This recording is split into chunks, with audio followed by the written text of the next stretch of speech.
equals. The morning rush at Miller's coffee shop was just like any other Tuesday in downtown Portland.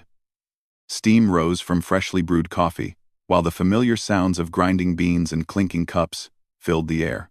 Behind the counter, Thomas Miller wiped down the espresso machine with practiced efficiency, his weathered hands moving with the precision that came from 30 years of military service and 5 years of running his small coffee shop.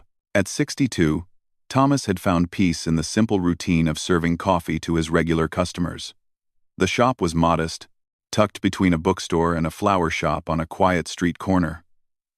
Most people saw him as just another business owner, trying to make ends meet. His graying hair was always neatly trimmed, and he wore simple polo shirts with his shop's logo. Nothing about his appearance suggested the extraordinary life he had lived before opening this humble establishment. The bell above the door chimed as Mrs. Peterson entered for her usual morning latte. Thomas smiled and began preparing her drink without being asked. This was his favorite part of the business, knowing his customers and providing them with exactly what they needed to start their day right. The elderly woman chatted about her grandchildren while Thomas worked, adding just the right amount of foam to her drink. As he handed over the latte, Thomas noticed a sleek black sedan pulling up outside. 3 men in dark suits stepped out, their bearing unmistakably military. His trained eye immediately cataloged their movements. Controlled, purposeful, alert. The lead man was tall with silver hair and wore ribbons on his uniform jacket that marked him as high-ranking naval officer. Thomas felt a familiar tightness in his chest, the kind that came when his past threatened to intrude on his carefully constructed present. The shop's atmosphere shifted subtly as the 3 men entered. Other customers glanced up from their newspapers and laptops, sensing something different about these visitors. The lead officer approached the counter with measured steps, his eyes scanning the shop before settling on Thomas. There was recognition in those eyes, and Thomas knew his quiet life was about to change. "Good morning," the officer said, his voice carrying the authority of command. "I'd like a black coffee, please." Thomas nodded and reached for a cup, his movements automatic despite the tension building in his shoulders. The officer watched him carefully, studying his face with the intensity of someone trying to place a memory. The other 2 men positioned themselves near the door, not blocking it but clearly maintaining situational awareness. "You know," the officer continued conversationally, "this is an interesting neighborhood. Quiet, peaceful. The kind of place where a man could disappear from his old life and start fresh." Thomas poured the coffee steadily, not letting his hands shake despite the adrenaline beginning to course through his veins. He had been Thomas Miller, the coffee shop owner, for 5 years now. Before that, he had been someone else entirely. Someone whose name was classified and whose service record was locked away in Pentagon filing cabinets that most people would never see. The officer accepted the coffee and took a slow sip, never breaking eye contact with Thomas. "Excellent coffee. You clearly know your craft. I imagine you've had experience with many different kinds of brewing under pressure." Craft HPM. HPM. Several customers had stopped their conversations to watch this exchange. There was something electric in the air, though none of them could quite identify what was happening. Mrs. Peterson clutched her latte a little tighter, sensing the undercurrent of tension between the 2 men. Thomas rang up the purchase on his old cash register, the mechanical sounds unusually loud in the suddenly quiet shop. "That'll be $2.50, he said simply. The officer placed exact change on the counter, then leaned forward slightly. When he spoke again, his voice was lower but still audible to everyone in the small space. "You're a hard man to find, Thomas. Or, should I say?" He paused dramatically, his eyes glinting with something between respect and amazement. Thomas felt the weight of every gaze in the shop. Young professionals with their laptops, elderly regulars with their morning papers, the barista he had hired just last month.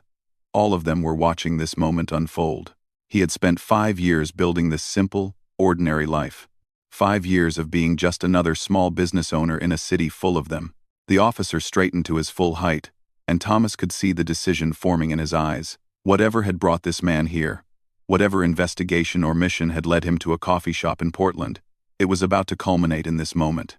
Thomas gripped the edge of the counter, preparing himself for the words that would shatter his carefully maintained anonymity. "You know," the officer said, his voice now carrying clearly to every corner of the shop, "I've been looking for someone for a very long time. Someone who served with such distinction that his call sign became legend among those who knew. Someone who disappeared so completely that we began to wonder if he had ever existed at all." The shop had fallen completely silent now. Even the espresso machine seemed to have stopped hissing. Thomas could hear his own heartbeat as the moment stretched between them, heavy with the weight of secrets about to be revealed. The officer raised his coffee cup in what looked like a casual gesture, but Thomas recognized it as something else entirely, a salute. "It's an honor to finally meet you in person," the officer said, his voice filled with genuine respect and something approaching awe. Thomas knew there was no going back now. Whatever happened next would change everything about the quiet life he had built in this small corner of Portland. The customers around him were about to learn that their friendly neighborhood coffee shop owner was someone entirely different than they had imagined. Someone whose story was written in classified files, and whose service had taken him to places that existed only in the darkest corners of military operations. The silence in Miller's coffee shop stretched like a taut wire. Thomas felt the weight of 30 pairs of eyes on him, as the naval officer continued to hold his coffee cup in that unmistakable gesture of respect. The moment seemed frozen in time, with steam still rising from various cups around the shop, and the morning sun casting long shadows through the front windows. "Falcon 9, the officer said finally, his voice clear and reverent. The words hit the shop like a thunderclap. Thomas felt his carefully constructed world shift on its axis. Falcon 9. A call sign he hadn't heard spoken aloud in over 6 years. A name that belonged to someone who had ceased to exist the day Thomas Miller opened his coffee shop. Several customers exchanged confused glances, clearly sensing the significance of the moment, even if they didn't understand it. Thomas straightened slowly, his body automatically assuming a military bearing that had been buried, but never truly forgotten. The transformation was subtle but unmistakable. His shoulders squared, his spine aligned, and suddenly the mild-mannered coffee shop owner looked like exactly what he was, a warrior who had simply been wearing civilian clothes. "Admiral," Thomas acknowledged quietly, recognizing the rank insignia he had been trying to ignore. "I go by Thomas Miller now. Admiral Richardson." For Thomas now remembered the name that went with the face. Smiled grimly. "I know what you go by. But I also know who you are. Who you've always been. And right now, Thomas, your country needs Falcon 9. The coffee shop had become an impromptu theater, with every customer now completely absorbed in this unfolding drama. Mrs. Peterson had set down her latte with trembling hands, staring at the man who had been making her morning coffee for 3 years with newfound amazement. The young lawyer who came in every Tuesday was filming discreetly with his phone, sensing that he was witnessing something extraordinary. Thomas moved around the counter slowly, each step deliberate. "Admiral, with respect, Falcon 9 completed his mission. He retired. He found peace." Thomas gestured around the shop. "This is peace." "Peace?" Admiral Richardson's voice carried a note of incredulity. "Thomas, do you have any idea what's happening in the South China Sea right now? What's at stake?" He glanced around at the civilians listening to every word, then made a decision that surprised everyone. "Ladies and gentlemen, I apologize for interrupting your morning, but I need you to understand something. The man who's been serving your coffee is a genuine American hero." A collective intake of breath rippled through the shop. The barista Thomas had hired, Jessica, a college student studying international relations, dropped her cleaning rag and stared at her boss with wide eyes. Admiral Richardson continued, his voice taking on the cadence of someone accustomed to briefing rooms and classified presentations. 6 years ago, there was a situation in the Persian Gulf. A terrorist organization had acquired a nuclear device, stolen from a decommissioned Russian submarine. Intelligence indicated they planned to detonate it in the Strait of Hormuz, which would have crippled global oil supplies and killed hundreds of thousands of people. Thomas closed his eyes briefly, remembering the weight of the radiation suit, the cramped quarters of the mini-submarine, the knowledge that one mistake would mean not just his death, but catastrophic consequences for the world economy. The mission required someone who could pilot experimental underwater vehicles, disarm nuclear devices, and complete the operation in complete radio silence in hostile waters, the Admiral continued. There were maybe 5 people in the world qualified to attempt it. Only one volunteered to go alone. The shop was completely silent now except for the Admiral's voice. Even the street noise outside seemed to have faded away. Thomas could feel the weight of memory settling on his shoulders like an old, familiar coat. Falcon 9 spent 72 hours underwater, Admiral Richardson said, his voice filled with respect. He navigated through minefields, evaded enemy patrol boats, located the device, and disarmed it with less than 3 minutes on the timer. When he surfaced, the first thing he asked for was a cup of coffee. A nervous laugh escaped from someone in the crowd. Thomas opened his eyes and saw Jessica staring at him with something approaching worship in her young eyes. Mrs. Peterson was crying quietly, her weathered hands pressed to her mouth. That was classified, Thomas said quietly. All of it. It was, Admiral Richardson agreed. Until yesterday. Yesterday, the President declassified your mission record. Do you know why, Thomas? Thomas shook his head, though he suspected he didn't want to hear the answer. Because we need you again. Because 6 hours ago, satellite imagery confirmed that 3 nuclear submarines of unknown origin are moving toward the west coast.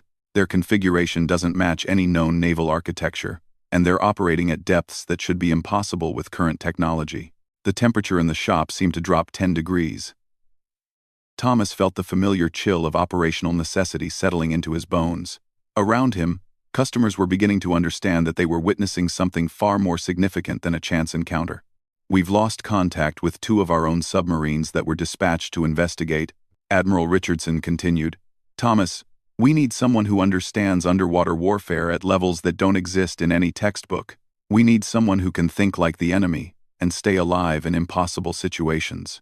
Thomas looked around his shop, at the framed photos of regular customers. At the chalkboard menu Jessica updated every morning with her careful handwriting, at the comfortable chairs where people came to escape the stress of their daily lives. This was the world he had built after deciding that Falcon 9 had given enough. Admiral, Thomas said slowly, I'm honored by your confidence, but I'm 62 years old. I run a coffee shop. I haven't been underwater in 6 years except to fix my neighbor's swimming pool pump.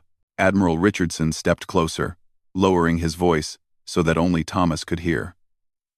The coffee shop will still be here when you get back, but if those submarines reach their targets, there won't be a west coast to serve coffee to. Thomas felt the weight of decision settling on him like gravity. Around him, his customers, his friends, watched with expressions ranging from fear to amazement to something that looked like pride. Mrs. Peterson stepped forward, her elderly frame somehow radiating determination. Thomas, she said, her voice stronger than he had ever heard it. If our country needs you, then you have to go. This shop will be here when you come home. We'll make sure of it. A murmur of agreement rippled through the crowd. The young lawyer nodded emphatically. The businessman who always ordered a double espresso raised his hand. We'll keep it running, he said simply. Whatever you need. Thomas felt something breaking open in his chest. Not the peaceful numbness he had cultivated for 5 years, but something sharper and more alive. The part of him that had volunteered for impossible missions was stirring again, responding to the call of duty like a hound hearing a distant horn. He turned back to Admiral Richardson, and when he spoke, his voice carried the authority that had once commanded respect in the most dangerous places on Earth. What's the timeline, Admiral? Richardson smiled for the first time since entering the shop. Transport is waiting outside. Briefing starts in 4 hours at Naval Base Kitsap. We'll have you in the water by tomorrow night. Thomas nodded, then turned to address his customers, his friends who had become something like family over the past 5 years. Jessica, he said to his young barista, you're in charge until I get back. Mrs. Peterson knows where I keep the emergency numbers. Take care of each other. As he moved toward the door with Admiral Richardson and his escorts, Thomas felt the familiar transformation taking hold. The coffee shop owner was fading, And in his place, someone harder and more dangerous was emerging. Someone who had earned a call sign that had become legend in the hidden corners of the military world. Falcon 9 was coming out of retirement. The journey to Naval Base Kitsap passed in a blur of classified briefings and urgent phone calls. Thomas sat in the back of the military transport, watching the familiar landscape of the Pacific Northwest roll past, while Admiral Richardson filled him in on details that made his blood run cold. The mysterious submarines weren't just approaching the West Coast. They were carrying technology that didn't match anything in current military databases. By the time they reached the base, Thomas had slipped fully back into his operational mindset. The gentle coffee shop owner was gone, replaced by the man who had earned his legendary call sign through a combination of technical brilliance and absolute fearlessness. Walking through the base gates felt like putting on clothes he had thought he would never wear again. The briefing room was packed with naval intelligence officers, submarine commanders, and technicians whose faces showed the strain of dealing with an unprecedented threat. Wall-mounted screens displayed sonar readings, satellite imagery, and tactical projections that painted a grim picture. Admiral Richardson took his place at the front of the room, while Thomas studied the data with the focused intensity that had once made him invaluable to Special Operations Command. "Gentlemen," Admiral Richardson began, "meet Commander Thomas Miller, call sign Falcon 9. For those who don't know the name, Commander Miller successfully completed Operation Deep Strike 6 years ago, the mission that prevented a nuclear incident in the Persian Gulf. He's here because we're facing something that requires his unique expertise." The room fell silent as Thomas stood to address the assembled officers. At 62, he looked older than many of them, but there was something in his bearing that commanded immediate respect. "Show me the sonar signatures again," he said simply. The technician at the controls brought up a series of acoustic readings that looked like abstract art to most of the people in the room. Thomas studied them for long minutes, his mind automatically processing patterns and anomalies that others might miss. Finally, he pointed to a specific section of the display. "There," he said. "You see that harmonic distortion at 47 Hz? That's not engine noise. That's hull resonance from a pressure differential system. These submarines are operating at depths below 3,000 feet, deeper than anything we thought was possible." Captain Martinez, the base's submarine commander, frowned. "Our best attack subs max out at around 800 feet. How are they managing those depths?"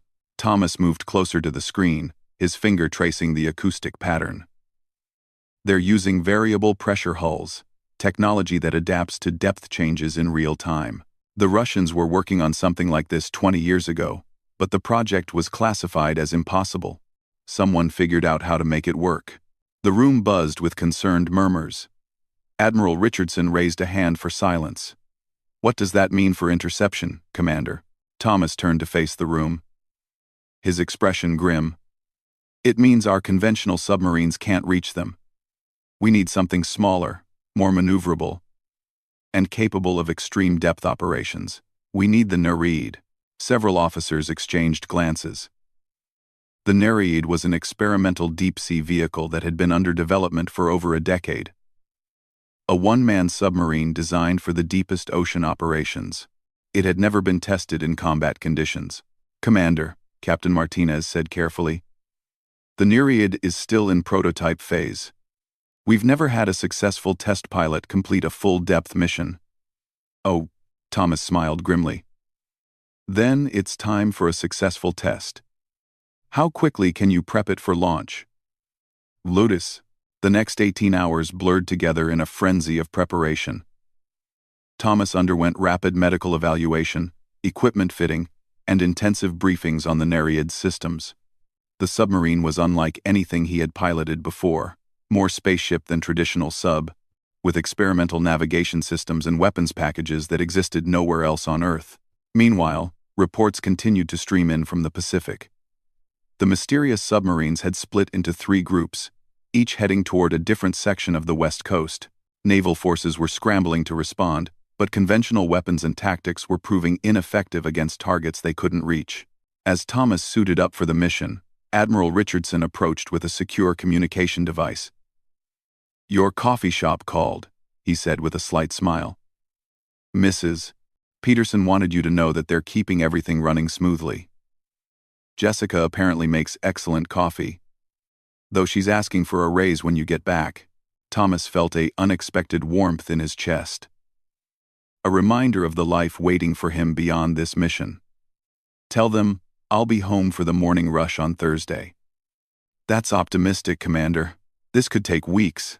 Thomas sealed his helmet and ran through his final systems check. Admiral, I've been away from my coffee shop for 36 hours. That's already too long. These submarines want to threaten American cities? They picked the wrong week to mess with a man's peaceful retirement.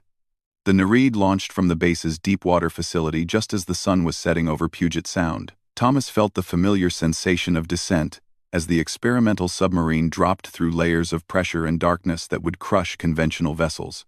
The hull around him hummed with the sound of adaptive technology, constantly adjusting to the changing environment. At 1,500 feet, his sonar picked up the first target. The enemy submarine was massive, easily twice the size of anything in the American fleet, moving with a silence that spoke to advanced engineering. Thomas adjusted his approach angle, using the Nereid's experimental stealth systems to close the distance undetected. The engagement that followed was unlike anything in naval warfare history. 3 miles beneath the Pacific Ocean, 2 submarines representing the absolute cutting edge of underwater technology stalked each other through the crushing darkness. Thomas used every trick he had learned in 30 years of naval service, combined with the Nereid's revolutionary capabilities, to outmaneuver an opponent whose technology should have made victory impossible. When the enemy submarine's hull finally breached under the pressure of targeted sonic charges, Thomas felt no satisfaction. Only the grim knowledge that 2 more targets remained. The pattern repeated twice more over the next day, each engagement pushing both him and the Nereid to their absolute limits.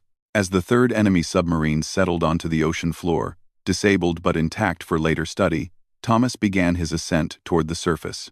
The pressure readings on his instruments showed the toll that extreme depth operations had taken on both his experimental submarine and his 62-year-old body. But he was alive, and the West Coast was safe. His radio crackled to life as he broke the surface. Falcon 9. This is Kitsap Base. Mission status? Thomas looked toward the distant shore where millions of people were going about their daily lives, completely unaware that their world had nearly changed forever. Somewhere among them, Jessica was probably closing up his coffee shop, and Mrs. Peterson was likely organizing the other customers to help maintain the business he would return to. Mission complete, Kitsap, he radioed back. All targets neutralized. Request immediate transport to shore. I have a coffee shop to run. 3 days later, Thomas Miller was back behind the counter at Miller's coffee shop, grinding beans and steaming milk as if nothing had happened. The story of Falcon 9's return to active duty remained classified, though rumors had begun to circulate through certain military circles about an operation so secret that even its existence was debated. Mrs. Peterson ordered her usual latte and smiled as Thomas prepared it with the same careful attention he had always shown. Good to have you back, dear, she said simply. Jessica, who had indeed been managing the shop with remarkable competence, grinned as she tied on her apron. So, she said casually, was it interesting? Thomas handed Mrs. Peterson her coffee and smiled. It was work, he said. Nothing more interesting than making perfect coffee for good friends. The bell above the door chimed as new customers entered. A young couple, tourists by the look of them, eager to try the coffee that locals raved about.